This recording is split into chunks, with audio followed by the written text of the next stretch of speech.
Yeah, it's another episode of our Hammer Jets as usual on Thursday afternoon during the bilingual show. And it's a great honor and pleasure to be joined. We're going to have a tala note to Constable Tagiane and tala of love and welcome back to all the PMN Samoa bilingual show.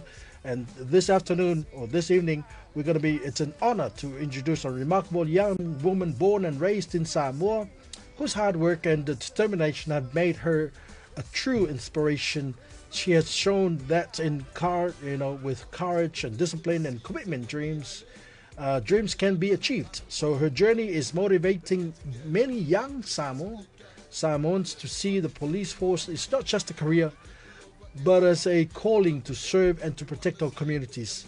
So please join us in welcoming this outstanding role model, a proud daughter of Samoa, who's continues to shine a light for the next generation. So if you feel enough yafi mafuta mai ela foi ya portofine ya Tagiane le Constable Tagiane siu ele ne yafi le tanto proclame ya isapoponga le tanto proclame ole hamo chats ma lord so vumnuia lo fionga ile mai tai malo malo ya malo foi le sai foi lo sunga. How are you? Yeah, le ai manguia faftai. So le kau fefeli o vai ko le fai maloto ninga. No, it's an honor and pleasure to have you with us in the studio today. If you feel love for you mafuta for you ma oi. Ya se failo for ya fa fongal tanto with no. Ya ile ngata for ile au sia for le matati el so ifuanga. Ya o sengang fa ngai tia mato te pat pati for ya sitasio o alo te mai ta el tanto with no. Ya mese level tu langa nei ole kalwenga nei fa leo ka fia leo I laso ya la ale ala wo fa tai le tu ya o mo le va no fa manu nei fo ile tu fine ya il nei fo ngalwenga mana. Tell us a little bit about yourself, Tagiane. Yeah, tala falava o lo ingo Tagiane siu. So malaya fio anga tanga I savai ma lalo manua le pata I ai mai se foi o vaito muli palauli. Okay. So you were born in Samoa? Yes, born and raised in Samoa. Yes. Moved here in 2016 when I was 15. Yeah. Yeah, whaawawa ia onga. Oh. So how did you get into the police force? What made you want to join the police? Oh, what made me want to join police? A lot of things. But mainly was my family. I just wanted to make my parents proud. And I wanted to be a role model to my, younger siblings, cousins, yeah. and families. Yeah. So what do you enjoy the most being a constable? Being a constable, ole mela o iai wa o I vaia onga. So I'm looking after the schools as a school community officer in Manarewa. So I look after about 33 schools in Rewa. So what I like the most about my job now is, getting to know the kids, inspire go being a role model for them. Because not a lot of Samoan young females wants to do this job as a school community officer. But yeah, it's good to see our kids, especially this time of the year, they're getting awards. Yes. Wai maanga iale, ki lo aku lai, o aku akako kamai mai lako awards. Mena mana ia ila no fela I foi a ile so was it Tuesday? Monday, yeah. When we went to the prize giving. It was inspiring naturally for young kids to see and you being part of the people that presented the award to the kids and part of the community. It's a family in a lot of ayato family in a fan now. Yeah, I love I may find now nisi role models that some of them they want to be part of the police in the future. Okay, growing up in New Zealand and in Malanga my Samoa and in New Zealand, and how long does it take to be to attend the police college? 4 months. Oh, so it used to be 4 months. Lewa lima ma singal gaming age, so 20 weeks in total. 20 weeks in total. Was it what any challenges that you faced during that time? O ani lui taua e whengai fui ma? Oh. Yeah. Ole nga walu la lo le police college in 2021. Kusala gaming straight after COVID, eh? Yeah, just during in the midst COVID of times. COVID, Yeah. Kusala nga whai aku ia lau 8 weeks at home and 8 weeks down in college because it used to be 16 weeks. Yeah, ole ele mawhainga o I whafo. Like you have to follow the COVID rules. Yeah, that was the hardest time to study anywhere and everything else. 19. Ke le me loka, ele mwhaiwhainga o e waia inga. Te ele mwhaiwhainga o kua inga ele during my graduation, ele mwhaiwhainga o kua inga ila lo. To attend your graduation on day. Now, you've already talked about your role now as a community constable working with the schools. And what is the hardest part of your job? As a police officer, in general, in a police officer. The hardest part. You get challenged by a lot of drunk people meeting up. Yeah, quite ole frontline. So you work 6 days on and 4 days off. You're working through the weekends, the public holidays. The hardest part about my job is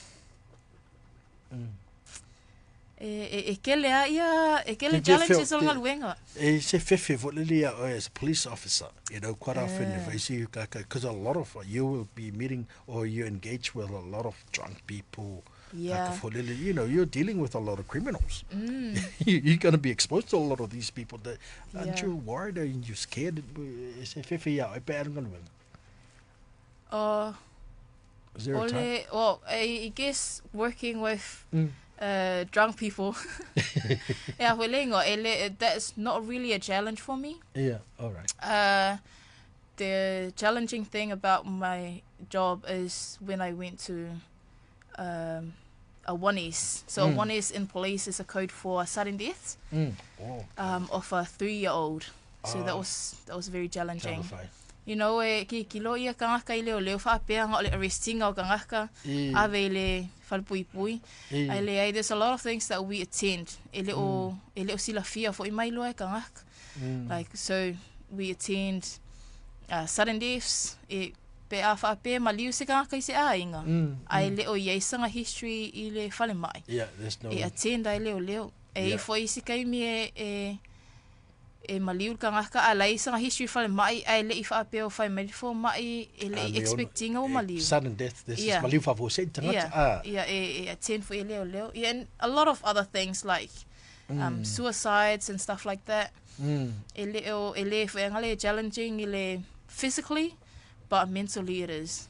Now, laso vai fo lele, growing up as a Samoan young woman, lela what to efuta to manga your culture.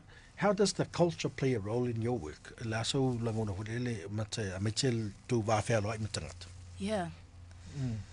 Ia whaftala mo whafsili ia. Ole tele lava o mea whaili I leo. Ole whaaloalo lava. Ai au te ilo ole whaaloalo ole naturale a tātou Samoa. O tūmale anga le wha Samoa ole whaaloalo. Ma le ili wāso tai matangata. Ole tele o taimi a o alu ingi o ngaluenga. E whaaloalo mua mua li sangata. E whaaloalo mai fo ilka ngaka. Ole mea langa e maangai aile. So it's a two-way. You give respect to the others and awal kero kai mia e lako fo ingale ke lako lunga ia usau fo ilungal kanga e lako ai lalo fa nga le fata le this is one of our le simeta wale tatuanga no fa lo ma ia ke le especially we were brought up with that part of our culture is the respect that we have for one another. So you're taking that along with you, yeah. ke mi leo e ave ma leo la la sino no ta inga ya to lumana te fia ave ma komisina leo Well, ole mea lenga o walu fa as a school community officer. Nga o mga awale o lako we Monday to Friday. So I wanted to take my Sabbath off. Ilia so ko ngai ia mais fela sa e ko nga spend time with families. Ole plan el lumanga I le ai fofua ku ia le plan. Still planning. Still planning, yeah. Man, you tell yeah, la so fo tuanga fo lele in yalum fana. How would you motivate the young? What's the word of advice for those that want to engage or want to join the police force in the future? Yes. A whai o leo o le o se tasi o moi mitinga. And especially for the ones who are from Samoa.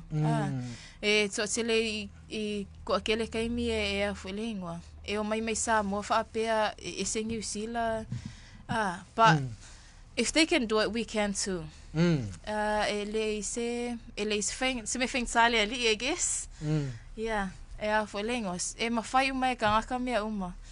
So it's not that hard. The process is not hard at all. Walang fa feng sa pe a fa pe ia so oe whatever you're going through. Pe a fa ia se mea you're going through, but it's not hard at all. Give it a try if you want to be a police officer. We need police officers. We need females officers. I MSA Countess Manukau o ke lele crime ai la iki leo.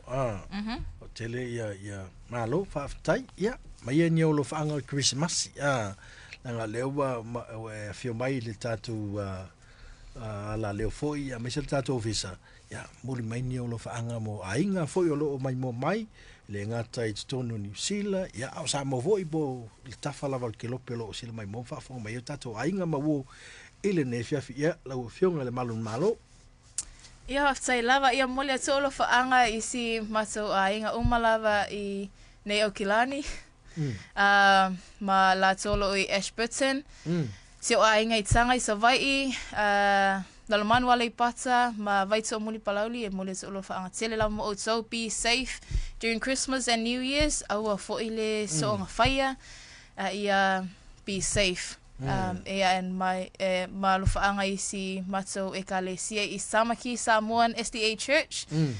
Man we lava Christmasi ma wase tausang fo fia. Da sa fo tuanga mo ila tu lo fa pian party le fa ungo le tausang. Ai avitava. I fa mole awa e te inu ma e ave le taavale. I'm working through Christmas. So if I do see you, fa mole ele aise ticket, ele aise warning. Awala it's it's all about safety. You know, mga nga o makanga kai to get home safely to their parents and to their kids and be mindful of other road users as well.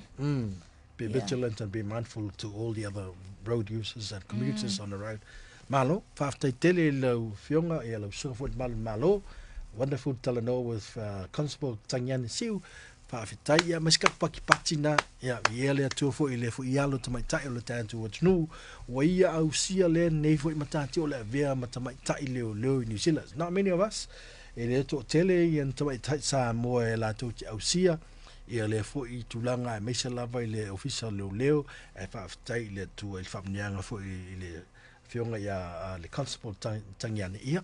Waka laka fo ila waka fefe fo I gaming constable ko sa pela I kiki whamuna mole e le whai mai constable au ia tō whai tete I lunga la wal tele pe a wha apea le tō teo e ona nām whi a wea ia tō tāwali e maua o e watu ala tike e watu ala e le wha apea I ke rua a inga ko sa pea le ai e tō si ala tike le whai ala wha asalanga I tala whea ngai ma I e whai tete fo I tu sai fo I malfau tuanga mo ne fiafi alo fo I whanau yeah. Hey, I forgot one thing. So once you get into the police college you get paid straight away, yeah? Yes, you do. Doing that training? Yeah, during training. Wow. Ngale Yeah, signing right. a low contract, you get paid straight away. Oh wow. Yeah, yeah, there you go. So olo la ifa le ko wo langam ko kam fai ko kia ve ma ve o tum to mai tai leo po li leo. If she can do it, why can't we? Ele le fo la ma nei fo tatu tam mai fa pe ka ke ale ma fai tang ya. Yeah, Baptai, thank you very much for coming in. No worries. Truly a pleasure, and we're honored to have you with us in the studio today. Yeah, Baptai, vi ele li ele ne fo ya fiafi. So if fa fong ba el tatu tunu.